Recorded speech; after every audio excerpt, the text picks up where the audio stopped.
저는 미국이 한국이 군부나 한국의 정치인들이 자기들의 욕망에 의해서 쿠데타를 일으키고 사후적으로 미국이 그것을 승인한다 이렇게 보지 않습니다. 어디까지나 미국이 역사적으로 철저하게 처음부터 개입해 왔고 그런 과정들이 실질적으로 한국의 현대사를 관통하고 있다 이렇게 보고 있기 때문에 지금 이번에 12.3 내란 사태 역시도 또 내란 외환 유도 사태죠. 어쨌든 이 과정도 역시도 미국이 직간접적으로 개입돼 있었다. 그렇지 않으면 이 군부를 움직일 수가 없다. 이렇게 보고 있습니다. 어쨌든 지금의 지금 이 내란 사태를 일으킨 주범들이 아직 정확하게 안 잡히고 계속 이렇게 시간을 끌면서 사람들을 괴롭히는 것은 어쨌든 얘들의 의도도 또한 있겠지만 어쨌든 미국도 알게 모르게 간접돼 있다 이렇게 지금 보고 있고요. 이것에 대해서 디테일하게 증거가 나온 거는 없습니다. 근데 정황상으로 나타나는 것들만을 오늘 말씀을 좀 드리고자 합니다. 일단 지금 이번에 그 폭동행위라기보다 내란 행위에 동원된 군과 경찰의 규모를 보면요. 군이 한 1,600명 정도가 동원됐다고 하고요. 경찰이 약 3,100명 정도 해서 토탈 이 군경이 동원된 인력이 한 4,700명에 이른다고 합니다. 그러니까 상당히 많은 병력들이 동원되었던 거죠. 그 중에서 이 특전사 병력이 가장 많이 하는 것을 볼 수 있습니다. 어쨌든 이 수방사, 방첩사, 정보사, 특전사, 제2기갑사단, 경찰 등등 약 4,700명 이상의 병력이 동원됐는데 이 병력이 동원되고 지금까지 밝혀진 바에 따르면 최소 1년 이상 준비가 되어 왔던 건데요. 이런 과정들이 아주 준비한 것에 비해서 아주 허술하게 실패를 했습니다. 2시간 만에 실패했죠. 그리고 이어서 제2차 내란 시도가 또 있었는데요. 그 내란 시도 역시도 실패했습니다. 그래서 약 한 3시간 뒤에서야 비로소 윤석열이가 계엄 해제를 선언하게 됩니다. 그렇다면 왜 이렇게 많은 시간을 들여서 또 많은 병력을 동원해서 일으켰던 이 내란 사태 또 이 친위 쿠데타가 왜 실패했는가? 저는 뭐 많은 시민들의 헌신적인 투쟁 이것도 역시 중요한 하나의 요인이라고 볼 수 있지만 실제로는 저는 그때 동원됐던 병력들이 윤석열과 사령관들의 명령에 따라서 움직이지 않았기 때문에 투입된 병력이 명령을 이행하지 않았기 때문에 실패했다 이렇게 봅니다. 그렇다면 왜 그런 그 명령을 이행하지 않았는가? 다른 명령이 있었다 이렇게 봅니다. 다른 명령을 그럼 누가 내렸는가? 이건 사실은 뭐 그날 새벽 3시에 계룡대에 있는 육군본부 애들이 계엄사 구성을 하기 위해서 서울로 버스를 타고 출발했을 때 30분 만에 다시 돌아온 것은 누군가 다른 데서 그 윤석열의 2차 내란 사태를 일으키는 것을 거부하고 돌아가라라고 더 높은 데서 명령을 내렸기 때문에 가능한 것이죠. 바로 그런 점에서 미국 아니면 이것을 무산시킬 수 없다 이렇게 봅니다. 실질적으로 윤석열 일당이 이렇게 내란을 준비했던 과정들이 쭉 한번 도표로 나온 적이 있는데요. 윤석열이가 사실 2024년 1년 동안 2023년 말부터 1년 넘게 했던 일이라는 게 가만히 보면 어쨌든 이런 김용현, 신원식, 조태영 등등 이러한 내란과 관련된 자들과 수십 차례 그 모임을 갖고 또 술을 먹으면서 그러면서 온갖 가지 모의를 꾸몄던 과정이고요. 골프를 치러 갔던 것도 결국은 그 골프 자리에서 그러한 사태를 모의했던 이랬던 과정이에요. 결국 얘가 했던 일은 1년 동안 정책을 제대로 펴는 게 아니고 이런 어떻게 하면 권력을 오랫동안 유지할 것인가에 대한 모의를 했다는 것이 이런 윤석열의 일정표에서 나오는 것 같습니다. 어쨌든 방첩사가 3월부터 계엄을 준비했다는 보도가 나오고 있고요. 또 수방사가 총선 전에 뭔가 계엄을 대비하기 위한 비밀 조직을 운영을 해서 뭐 수호신 TF라는 걸 꾸려가지고 국회 단전 단수를 준비했던 이랬던 과정들도 보이고 또 심지어는 뭐 삼국지 공작이니 해가지고 과거 칼기 사건 같이 총선 전에 뭔가 북과 중국이 개입한 뭔가 큰 테러 사건 같은 걸 일으켜서 과거 노태우가 당선됐던 것처럼 총선에서 영향을 미치려고 했던 이런 것도 있었다라는 것이 뭐 박선원이가 얘기를 한 바 있습니다. 또 707 특전사 애들이 4월과 5월 헬기 노들섬에서 헬기 훈련을 했다라는 것 자체를 보면 상당히 오랜 기간 실제 군을 동원한 준비 과정이 있었다 이렇게 보여지죠.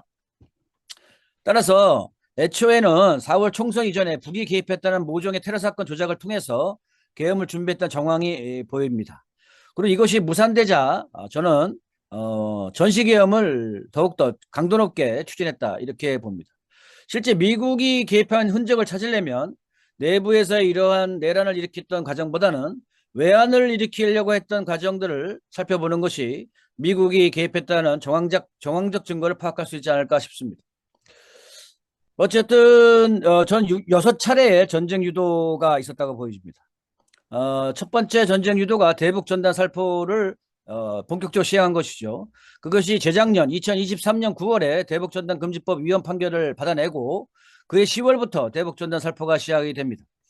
이 대북 전단 살포 과정들이 결국은 군사분계선 일대에서 살포되는 것이기 때문에 일정한 정도의 미국의 양해가 있었다 이렇게 보여주는 거고요. 2차 전쟁 유도는 대북 확성기 방송이죠. 그래서 이게 총선 이후에 2024년 6월에 시작했는데 2시간 만에 미국이 반대로 내립니다. 그러다가 7월 달 돼서 전 전선에서 24개 그 고정식 확성기부터 해서 이동식 확성기까지 해가지고 30 몇 개의 전 전선에서의 확대됩니다. 이런 경우는 군사분계선 일대에서 하기 때문에요. 미군의 동의가 없으면 불가능하죠. 그러니까 이걸 통해서 북이 항상 확성기 방송을 하면 대응하겠다라고 항상 해왔기 때문에 이런 전쟁을 유도하는 이런 과정들이 보여지고 이때 미국이 이걸 동의했다는 겁니다. 중요한 거는. 그래서 미국이 전쟁이 일어날 수 있다는 개연성을 염두에 두고 확성기 방송을 허용했다 이렇게 봐야 되겠죠. 그리고 3차 전쟁 유도는 6월에 9.19 군사합의를 효력을 정지시킵니다. 완전히 정지시키고 6월부터 10월까지 여러 차례에 걸쳐서 NLL 이북에다 포격을 개시합니다. 이 역시도 미국의 동의 없으면 불가능한 얘기죠. 결국은 미국 애들이 당시의 우크라이나 전쟁, 중동 전쟁의 연장선상에서 한반도에서도 일정한 혼란과 전쟁을 일으킬 수 있는 그런 어떤 개연성을 갖고 이런 어떤 그 포격 작업에 동의했다라고 봐야 되겠죠. 그리고 결정적인 것은 무인기 침투입니다. 이 무인기 침투가 4차 전쟁 유도인데요. 이 LNL 포격까지도 안 되니까 4차 전쟁 유도가 무인기 침투입니다. 이게 10월 3일, 9일, 10일 세 차례 있었는데요. 이거는 사실 결정적이죠. 결정적이고 이게 당시에 그 북쪽에 있던 주 러시아 대사가 그 소리가 시끄러워가지고 특히 10월 10일 날 밤중에는 이 북이 노동당 창건일이죠. 그래서 축제를 하고 있는 판인데 그 축제의 와중에서도 노동당사 위 상공에 평양시 아주 제일 중심부 상공에 이 시끄럽게 이 무인기 소음 소리가 들렸다는 겁니다. 이것은 그래서 무슨 말이냐면 무인기의 존재를 스스로 드러내는 것이죠.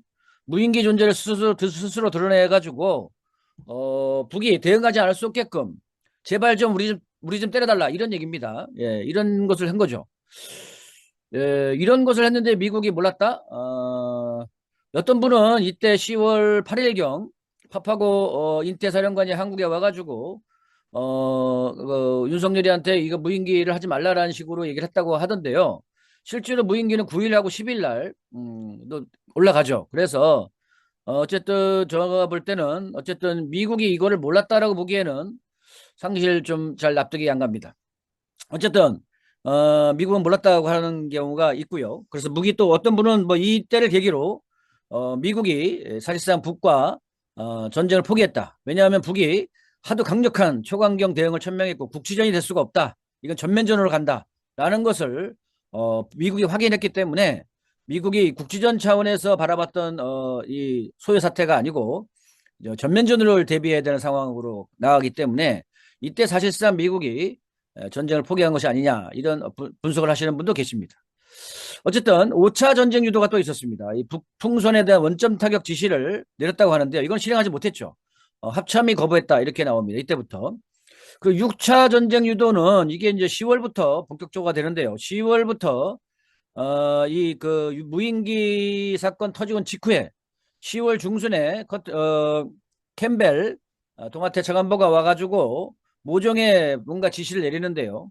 그때 이후로 북이 러시아 파병했다는 것이 기정사실화되고 한국에 의해서 우크라이나에 대한 무기 지원과 파병이 본격적으로 추진됩니다. 음, 그게 10월부터 11월까지죠. 이런 과정에서 이게 트럼프 측의 강력한 반대로 무산되는 과정이 있었는데요. 어쨌든 지금도 요 관계에 대해서는 좀 더 살펴보겠습니다. 어쨌든 1차부터 전 6차까지의 여러 가지 전쟁 유도가 있었고요. 그런 전쟁 유도가 결국은 한미가 공동으로 기획한 것이고 적어도 미국이 최소한 승인을 했던 암묵적으로 승인한 그런 과정에서 진행이 되었다. 이렇게 이런 군사적인 대결 관계를 가지는데 남북 간에 특히나 한반도 전쟁이 일어날 수 있는 상황에서 미국이 이걸 몰랐다. 이거는 말이 안 된다. 이렇게 보고요. 당시 야당도 이미 개헌 가능성을 공론화시킨 조건 하에서 미국이 몰랐다고 떠들어대는 것. 특히 골드버그가 지는 뭐 모르고 있다가 전화를 했는데 안 받더라. 있다 얘기하는 것은 이건 뭐 골드버그 자체가 이미 뭐 퇴임하는 조건에서 뭐이 권한을 상실했는지 모르겠지만 어쨌든 몰랐다는 것은 거짓입니다. 사실은 뭐 이런 정보들 한동훈이를 사살하고 조국이나 양정철, 김어준이를 공격하고 이런 류의 그 보도들이 나오는 건 이게 누가 가르쳐 줬겠습니까? 이게 다 미국이 가르쳐 준 거죠. 미국은 다 파악하고 있었던 겁니다. 미국은 다 파악하고 있었던 거고요.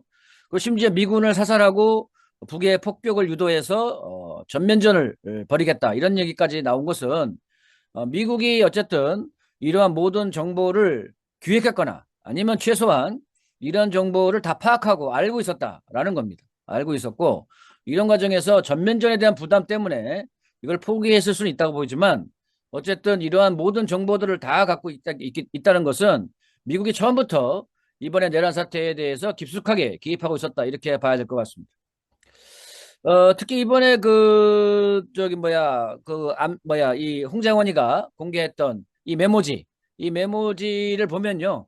어쨌든 뭐, 김명수, 김민우, 민주노총 위원장을 체포하라 등등의 이런 메모지 안에 밑에 깔려있는 저 우크라이나 비밀정보국의 메모지를 얘들이 사용했다는 얘기는 우크라이나 정보국과 한국의 국정원이 대단히 긴밀하게 연관을 해서 당시에 우크라이나에 대한 무기 지원과 파병을 긴밀하게 추진했다 이렇게 봅니다.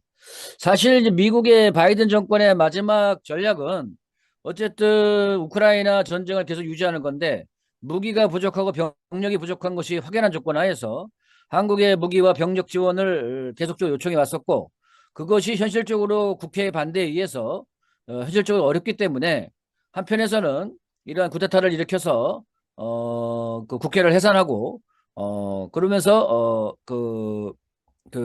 미국 우크라이나에다가 무기와 병력을 파견하려고 했던 것이 아니냐 이렇게 보여집니다. 과거 1964년도에 박정희가 한일회담 반대 시위를 명분으로 계엄을 선포하고 그러면서 바로 베트남 파병을 한 것과 아주 유사한 이런 것이죠.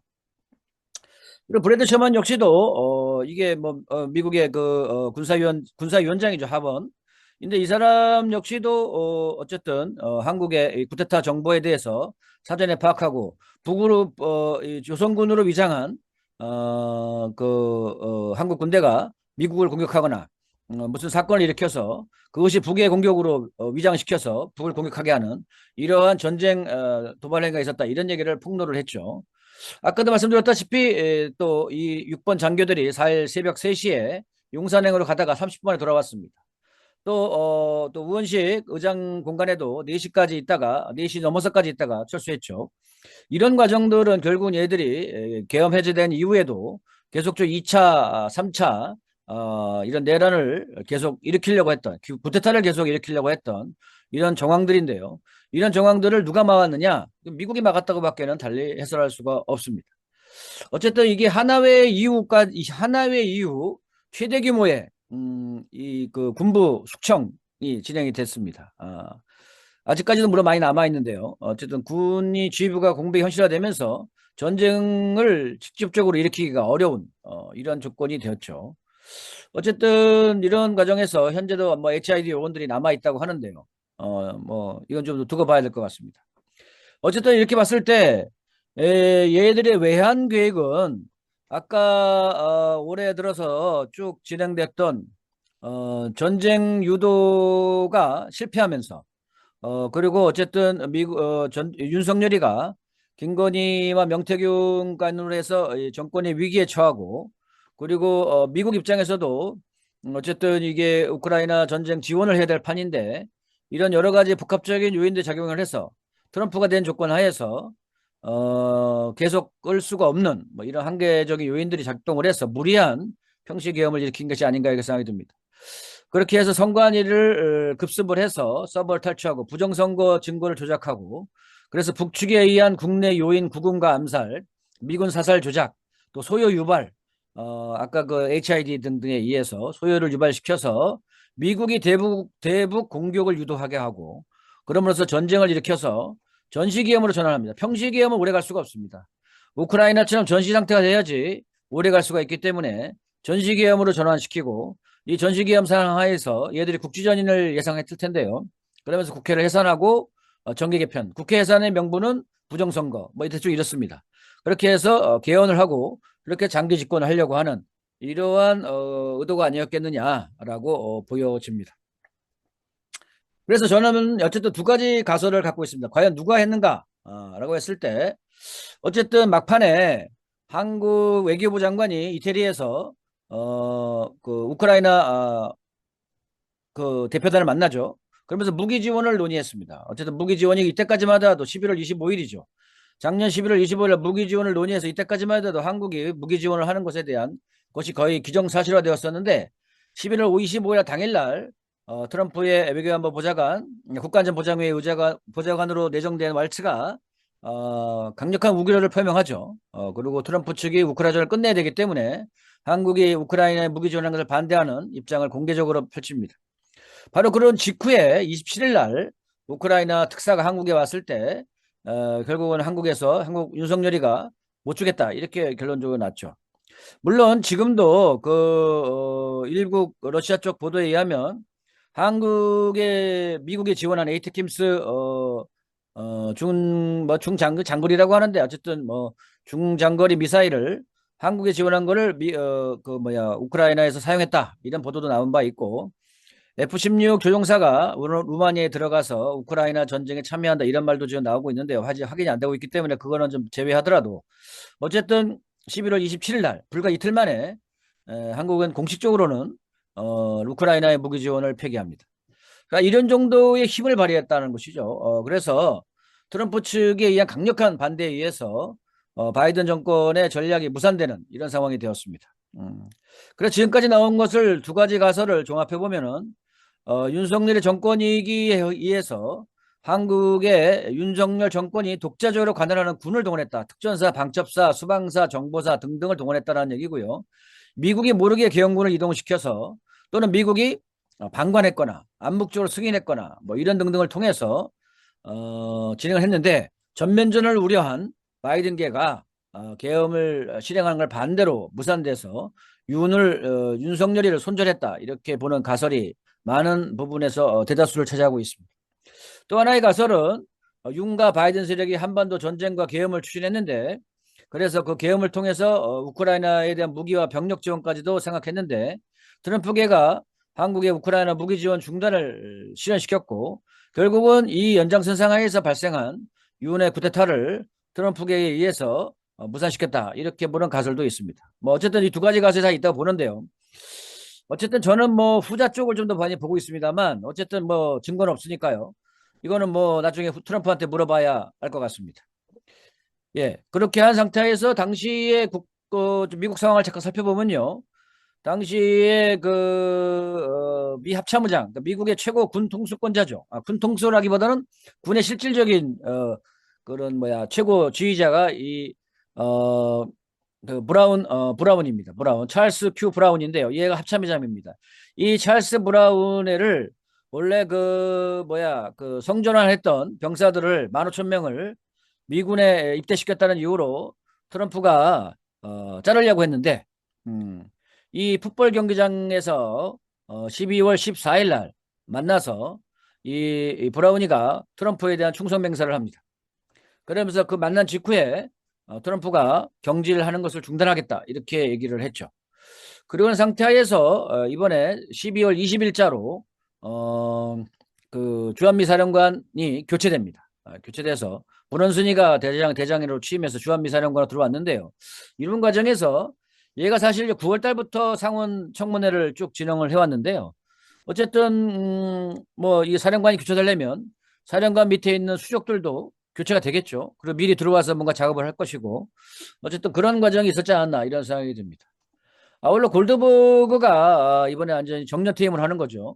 그럼 보통 골드버그가 퇴임을 하게 되면 대사가 퇴임하게 되면 과거 4.19 때도 그렇고 4.19 때도 메카나기 대사 밑에 있던 마이클 그린이 4.19에 성공한 쿠데타를 일으켰다라고 해서 마이클 그린이 쿠데타 마스터라는 칭호를 받았습니다. 어쨌든 그러고 나서 걔가 지금 나중에 5.16으로 이어지는 과정에 개입을 하죠. 근데 어쨌든 골드버그가 퇴임하면서 원래는 그 밑에 있는 부다의 부대사인 조엔 사쿠라이, 이름이 사쿠라이예요. 사쿠라이. 일본계 부대사입니다. 일본계 부대사. 그런 젊은 그런 여자가 부대사로 있는데요. 이 여자도 역시 미 국무부 정보조사국 출신입니다. 골드버그도 미 국무부 정보조사국 출신이죠. 결국은 다 CIA하고 연관되어 있는 이런 역할을 많이 하는 사람들입니다. 근데 이 사람이 퇴임을 하면서 사쿠라이로 그 대리대사 역할을 맡게 된 게 아니고 조셉 윤이라고 하는 대북 특별대표가 경험을 했던 인물이 대사대리로 긴급하게 한국으로 들어오게 됩니다. 그래서 결국은 이 정치권에 대한 정비 작업을 조셉 윤에게 맡겼다 이렇게 보여집니다. 그래서 어쨌든 바이든계의 국내 지휘부가 상당히 빠른 시간에 지금 트럼프가 취임도 하기 전에 다 교체되는 이런 상황이 보여지게 되죠. 그런 내란 사태가 장기화되는 과정 환경 하에서 12월 달에 내란을 일으켰는데 한 달 넘게 아직까지 이어지고 있죠. 그런 과정에서 골드버그가 퇴임하기 전에 여야정 대표들을 면담합니다. 한동훈이 이재명, 권선동, 최상목을 다 면담을 하고 이 네 명이 모두 다가 한미동맹에 대해서 지속적으로 열심히 하겠다. 한미동맹이 굳건하다라는 것을 다 의사를 표명하면서 또 미국이 한미일까지 하는 것에 대해서도 적극적으로 지지한다. 이런 얘기를 표명했던 것 같습니다. 그래서 골드버그가 한미동맹에 대한 지속적인 강력함에 확신을 가졌다. 이렇게 표현했고요. 이런 과정에서 1월 6일 날 블링컨이가 한국에 갑자기 들어오죠. 얘가 뭐 들어올 일이 별로 없는데 들어와서 이번에 내란 사태에 대한 심각한 우려를 한국 정부에 전달했다. 이렇게 얘기합니다. 그리고 기자가 말하면서 뭐라고 그러더라? 과도한 집권력을 가졌다. 윤석열이가 이런 등등의 비판을 하는 아주 일국의 대통령에 대한 아주 상당히 심각한 문제 제기를 하죠. 노골적으로 만들면서 블링컨이가 두 명의 국내 정치인을 만나는데 한 명은 최상목이고 또 한 명은 우원식입니다. 어쨌든 최상목에 대해서 리더십을 완전히 신뢰한다고 얘기하고 있고요. 우 의장에 대해서도 어쨌든 연초에 미국에 가겠다 이런 등등의 얘기를 하면서 결국은 5명의 국내 정치인을 만나고 간 꼴이 됩니다. 그러면서 갑자기 또 제이크 설리반이가 또 나서서 한국의 계엄 선포가 잘못됐다 이렇게 얘기를 하고 그런 과정에서 폭력적으로 하지 말고 헌법에 따라 하라 이런 지시를 내리고요. 공개적으로. 그리고 정치 위기를 빨리 해결해라 라는 또 지시를 노골적으로 공개적으로 내립니다. 그래서 미국의 조기 내란 종결 입장이 나왔다 이렇게 평가를 하는데요. 그런데 어쨌든 아니 이게 뭐냐 그런데요. 어쨌든 그런 과정에서 이번에 검찰이 계엄의 국무회의 참석자 무혐의를 검토한다는 보도가 지금 나오고 있죠.